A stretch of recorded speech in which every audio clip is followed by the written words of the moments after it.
Welcome to another Dragonlance Saga episode. My name is Adam, and today I'm going to give you a review of the Annotated Chronicles version of Dragons of Winter Night. Now, I started reading it, got to the halfway point right after the end of Book 1, and that's when I started reading Dragons of the High Lord Skies, which is set in between Book 1 and Book 2 of Dragons of Winter Night. And then just did the review of that, and then after that I came back, finished reading the novel, and now I'm going to give you my review of this. If you have any questions or comments or just generic thoughts about the Annotated Chronicles edition or Dragons of Winter Night, please feel free to put them in the chat. And after I deliver my review here, I'm going to read you my review. We'll have a bit of a back and forth, a little bit of a conversation if you want about some of it. And again, this review is not all inclusive. There's going to be parts that I skip over or I don't give as much detail as maybe you think is necessary. So after the review, that's when I'll sort of dive a little bit deeper if you really want to. And that's it. So let's have some fun here. When I reflect on my favorite trilogies of all time, whether they take the form of film or novels, first and foremost in my mind is the original Star Wars trilogy. As Tracy Hickman notes at the end of the Annotated Chronicles, Dragons of Winter Night, or the use of the three-act structure and telling stories, has been evident from the beginning of storytelling. The Empire Strikes Back is nearly a perfect film, not simply because of its story, adventure, danger, and plot twist, but because it is part of a larger narrative. One that expanded the lore of A New Hope and set up the conclusion of events for Return of the Jedi. In that way, Dragons of Winter Night is a near-perfect novel. It does its job as a second act to the Chronicles story, but the character development and world building are arguably even greater in scope than in Empire Strikes Back. This novel is broken into 3 books. Each sets up a different part of the overarching story. Book 1 starts with the story with the heroes leaving the ancient dwarven home of Thorbarden, having left the prisoners of Pax Tharkaz there as refugees. They're traveling to Tarsus to buy passage to Sanchrist. They realize that after the Cataclysm, Tarsus has become landlocked and has a shell of a city that it had once been. The city blamed the outpost of knights that lived there for the Cataclysm and ran them out of town. When they see Sturm Brightblade entering the city with his companions, they immediately move to arrest him. Tanis refuses to have everyone taken in front of the city's leadership as a mock trial, so he travels with Sturm to clear things up while the rest of the companions are in the inn being watched. Draconians have taken over the city on behalf of the Dragon Army, and this is where Lana Starbreeze enters the picture and ultimately reveals that she is looking for mercenaries to help liberate her homeland of Sylvanesty. Taz has gone missing en route to the trial and runs across Derek Crownguard. This entire exchange is explained in Dragons of the High Lord Skies as well, but he helps Derek and his fellow knights find information about the Dragon Orb in Icereach. Or Icewall, sorry. Alana is immediately drawn to Sturm Brightblade, who is the highest form of a chivalrous knight she has ever known, and ultimately falls in love with him, allowing him to keep the star jewel that she drops absentmindedly, a sign of love that Sturm doesn't quite understand. They're being taken to jail as the Red Dragon Army attacks Tarsus. The Blue Lady and Ski are there as well, looking for her childhood companions, the Heroes of the Lance, and she is enraged by Lord Toda's sacking of Tarsus.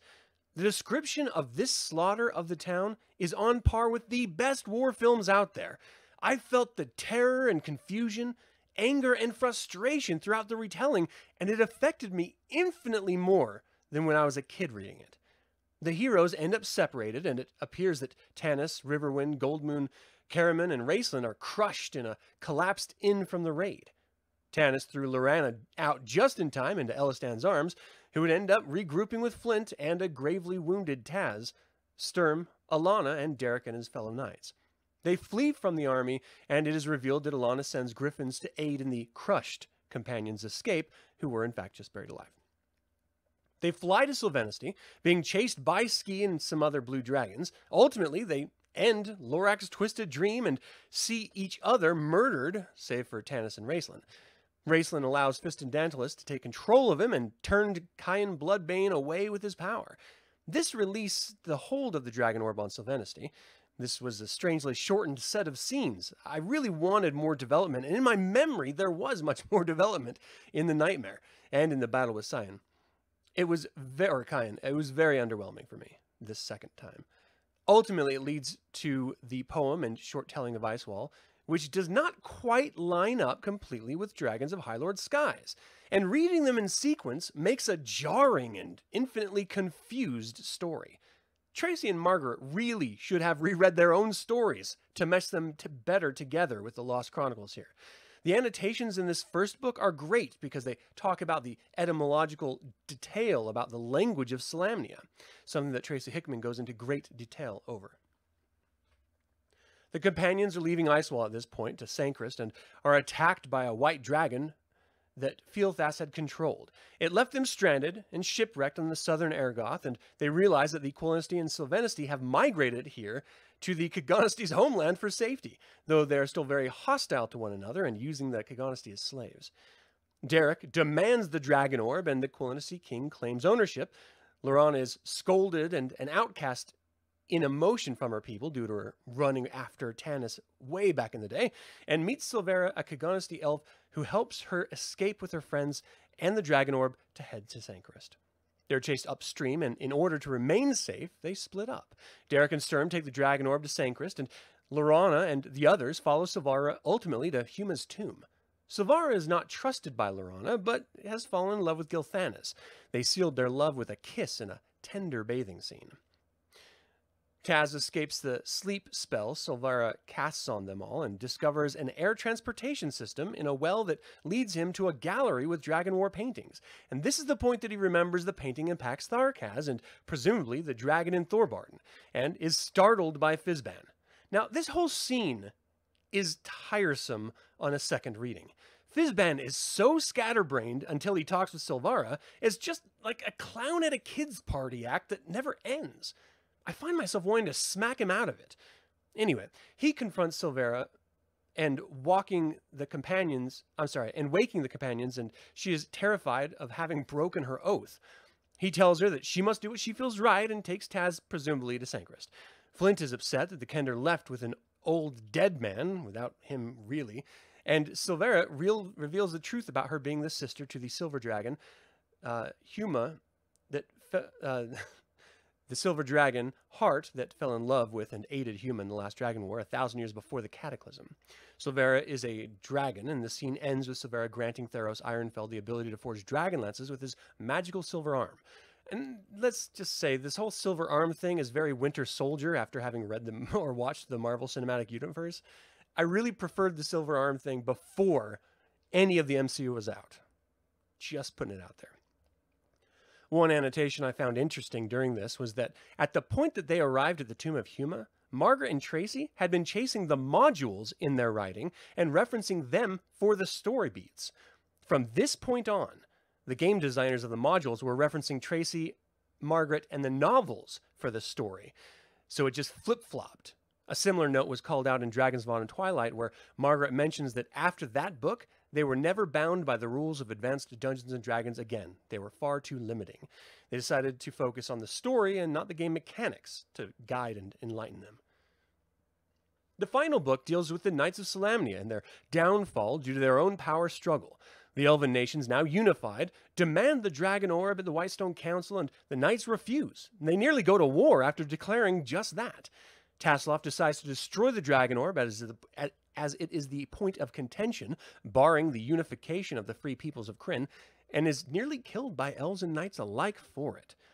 Fizban finally steps up to do something, scolding the leadership, and out of nowhere, a dragon lance is hurled at the Whitestone and destroys the monument. Theros enters with Laurana and tells them about the dragon lances, which are forged and en route to Palanthas. The knights are continuing to fight with each other for power, and Sturm is put on trial. Ultimately, he's granted knighthood and controls the Knights of the Crown, ordered to watch the High Clerist's Tower and defend it when the dragon armies arrive. We all know what happens here, and at this reading of it, I found myself getting misty-eyed before the moment ever even came, as I knew it was in the mail. I won't retell Sturm's death, but I will share a moment of frustration. Why didn't he take the Dragonlance? He claims to not know how to use it, But it's just a lance, albeit a bigger one. He's a knight. Surely he can jab at a dragon with the lance. You wouldn't even really have to change the story much. But his not taking the lance was illogical for a knight that was going to be facing down a dragon and had a tool to kill the dragon. And we can't pretend like it was the measure that was preventing him, because not just the chapter before did he outright damn the rigid measure of his own knighthood, while Derek tried to use it as an excuse to rush into battle and ended up dying. This is truly where we can see the impact of Sturm's legacy and what that will mean to the Knights of Solamnia and to his friends as well. The growth of Laurana into the Golden General is stunning. It fills me with hope and excitement, not to mention genuine sorrow and compassion for these fictional characters and their loss. The story concludes with Alanna experiencing Sturm's death through the Star Jewel and nearly going insane because of it, and the despair she feels. The gods seem to give her a sign as the tree over her father, Lorak's grave, returns to its natural beauty, and the twisted dream of the dragon orb and the Star Jewel that lost its life showed life renewed. I love the hope, adventure, frustration, and despair that this novel conveyed. I hate that Sturm is dead, but his character will forever live in my heart as the personification of a knight and a Knight of Solamnia. I cannot wait to pick up with the heroes in Flotsam, who I skipped over in this entire review, and to revisit the Golden General's adventures. The sorrow is not gone from the Chronicles, but what trilogy set in a time of war would be worth reading if there weren't consequences and loss? Ultimately, the annotations did very little to add to the story or to the story's background, but they were a welcomed extra insight into races, language, and thoughts for the authors and the saga's different contributors. I highly recommend reading this truly fantastic novel as a standalone or a second act in the Chronicles trilogy. What did you guys think? Dale, thanks for joining live. You say Fizban is a diabolical genius. I don't know, man. I don't know that he is. I mean, we all know what he is, of course. It is alluded to and outright stated as Elistan sees Fizban for the first time, realizing who he is, as a god. But it's a little too stupid Yoda for me to handle. You know, he's just playing dumb the whole time, acting all a little too off his meds. And let's be quite honest here. Do that as a setup, and then let him get into the serious stuff. And they do that. But then they go right back to the silly, goofy, stupid stuff. It doesn't make any sense. It really bothers me listening to him constantly ask his own name and trying to cast Featherfall or trying to cast Fireball all the time and pretending like he doesn't understand what he's doing. It's like a mix between Yoda and... oh my gosh, I can't believe I can't remember the wizard in Lord of the Rings. Wow. Maybe you guys can help me out. I don't know. But anyway, it reminds me of a mixture of them. There's just no reason for it. He could be his own goofy character, have a good head on his shoulders, and still, stumble around from time to time. Thank you, Patrick. I appreciate it. It doesn't... Gandalf, thank you. That's exactly right. That Dragonlance thing really drove me crazy. Oh my gosh. There was a great moment of the annotations that I skipped in my review, that it was when Tanis and Kitiara were hooking up, and it was sort of walking through, them taking their boots off. Well, the annotation was all about how Tracy, as a young man, thought it was so much more interesting when, for example, in Star Trek, Captain Kirk would bed down one of the alien women. It would always be called a boot scene, taking off the boots scene, because they didn't go into the detail of the sexual encounter. They didn't get really graphic with it. And so that's just how he approached the love scenes in this book. And I really appreciate that, because I didn't need to hear about throbbing or veiny or anything else. I didn't need to know strict details about it to make it super adult or realistic. These are fantasy characters, and I like to keep even the affection fantasy for it, So I like that he did the whole boot scene with their moment of connecting. I did find it interesting that Tracy, who's a man, wrote all of the love scenes, even between Silvera and Gilthanas, because Margaret Weiss said that she cannot write love scenes. She can only write war scenes. Well, I should say. She can write them, just not well. And I thought that was really funny. Like she like sort of gave it over to the dude to write the tender love moments. And I think that might come through because they're a little clunky just for my ear, when I read them. But anyway, I'm not going to shit on his writing. I still enjoyed the moments and stuff. Derek Crownguard deserved his end. Worst character ever. I hated him at the beginning of this book. I hated him all throughout Dragons of the High Lord Skies. And I hated him up until the point that he died. And I was actually kind of upset that he didn't get his head cut off like the other knight. He was a worthless character. All he did was sow discord and hate. And for someone who was supposed to be such an adherent, and I understand why he was there, but for someone who was supposed to be such an adherent to the measure and to the knights, to actively break them apart for his own ambition seems in direct, stark contrast to what the knights should be doing and were doing. And that is the ultimate point that was made by Laurana in the tomb underneath the High Clerist's Tower at the end of the novel, when she was saying, look, you guys have caused all of this. It is because of you and your bickering and your petty desires for power that all of this has happened this way. You should be ashamed, ostensibly. And I liked that she was sort of dressing him down that way, and that they finally had that come to Sturm moment where everyone was like, okay, well, the only real knight was the guy who wasn't a knight until last, fortnight. So I really appreciated that. I did feel like, Sturm finally got to be a knight, and it was over in a blink of an eye. It does have a lot of echoes with Huma, intentionally too, because they immediately call back to that, and not Huma, but like Vinus Solemnis in the formation of Solamnia, when the king of Ergoth sent him over to squash a rebellion, and he found that the rebellion was justified, and then asked his soldiers, look, I'm going to go against our own king. If you want to stay with me, understand that if we lose, you're going to die. But if we win, we're going to be standing on the side of justice. And the majority of them stayed. And Sturm did the same thing for his knights, and they all stayed.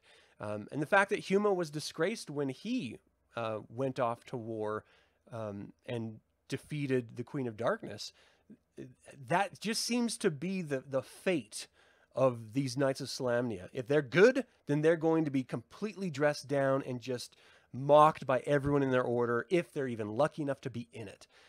Which begs the question, why does anyone ever try to be a Knight of Solamnia? It doesn't make any sense. They're all assholes, as portrayed. The only one that's not is Gunther of the Wistan, and even then, he admitted to using Sturm for his own political machinations. So even he was a bit of a dick. I don't know, kind of weird. I understand that there's a realistic side to that, which I appreciate. But as much as I love my fantasy to be informed by realistic politics and life situations, I don't want it to mirror it exactly. I want a little deviation, just a little. So anyway, I was bummed that he didn't, stay as a living knight for very long. But you know what? Hats off to him. He was a great character. I honestly think without the Lost Chronicles, all the people who dislike Sturm fervently are justified. But with the character development that you get in Dragons of the Dwarven Depths and Dragons of the High Lord Skies, for Sturm specifically, it makes perfect sense why he does what he does in everything. It just helps develop him into a truly wonderful character who has perspective and everything. That's interesting. God that can create a Kinder by accident. Can I ask Goofy and Silliest? Yeah. I mean, that's fine. He is who he is, Fizban. And I like that they kept his character and used him in their other universes that they wrote together. I thought that was a really fun little tack on, you know what I mean? But anyway, it was good stuff. That's it for this review for the Annotated Chronicles Dragons of Winter Night, however. Have you read the annotated version? Did you enjoy the reviews I'm putting out here? Feel free to leave me a message at info@dragonlance-saga.com or comment below. I would like to invite you to consider becoming a patron or member of this channel, and you can pick up Dragonlance gaming materials using my affiliate link, all of which are in the description below. This channel is all about celebrating the wonderful world of the Dragonlance Saga, and I hope you'll join me in the celebration. Thank you for watching. This has been Adam with Dragonlance Saga, and until next time, Slán Jafar.